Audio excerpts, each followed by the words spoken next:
Alors que DS vient de dévoiler la version restylée du DS7, nous avons pris le volant de la première génération que je vous fais découvrir dans sa version e-Tense hybride rechargeable.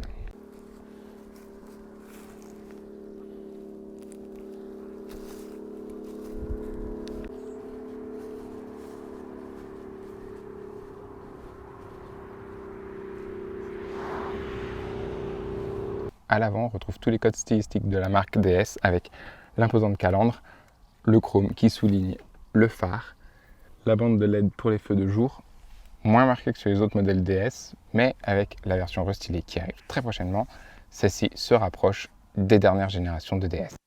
Signature de DS, les feux à l'arrière en losange, avec la barre chromée qui traverse tout l'arrière et qui souligne les feux.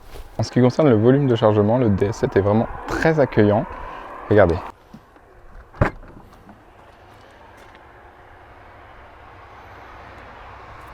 Il y a de la place. On peut ranger facilement les courses, les bagages.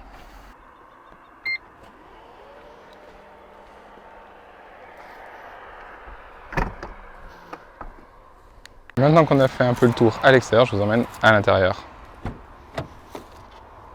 À bord du DS7, on se sent bien, c'est accueillant, c'est très bien équipé, très bien fini, à quelques petits détails près, mais vraiment la qualité perçue est vraiment très bonne, on sent qu'on est vraiment dans un véhicule premium.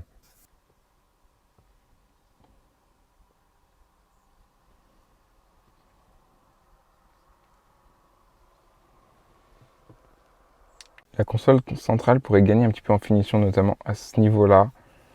Sinon, les boutons sont très bien. On a les boutons pour les fenêtres au centre, comme sur les autres DS. Vraiment très bien. Le rangement pour le téléphone.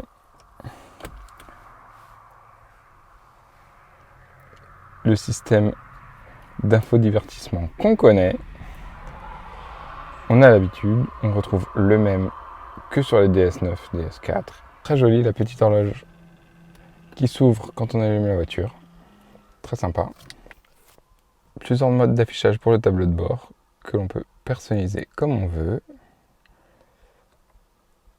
Plutôt un mode minimal, un mode navigation. Si on veut pouvoir suivre l'énergie. Ou si plutôt l'information qui nous intéresse le plus est évidemment la vitesse avec l'autonomie restante. Alors là, on a un peu roulé, donc on n'a plus d'autonomie en électrique, mais on est autour des 35 km en tout électrique. C'est assez peu, il faut dire ce qui est, mais ça suffit en ville, même si on a connu largement mieux.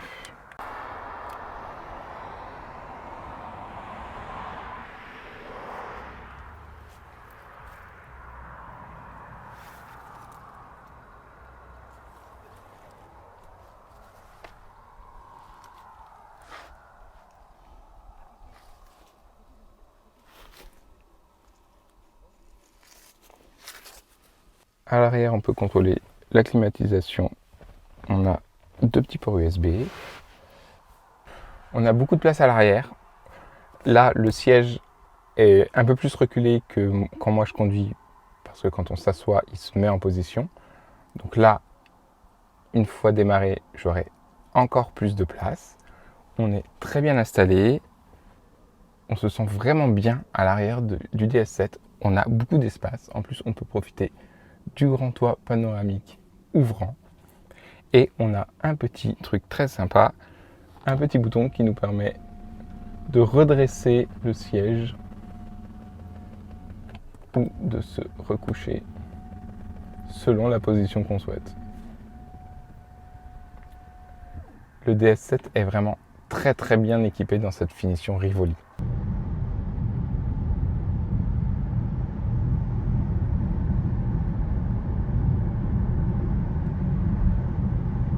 Avec seulement une trentaine de kilomètres, l'autonomie en tout électrique est franchement limite. C'est un peu juste pour les petits voyages du quotidien.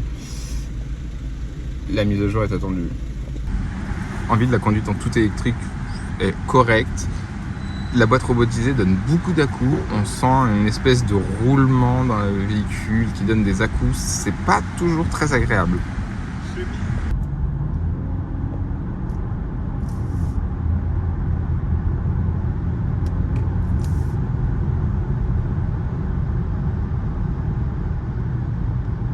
En attendant de découvrir la version restylée, j'espère que cette vidéo consacrée au DS7 vous aura plu.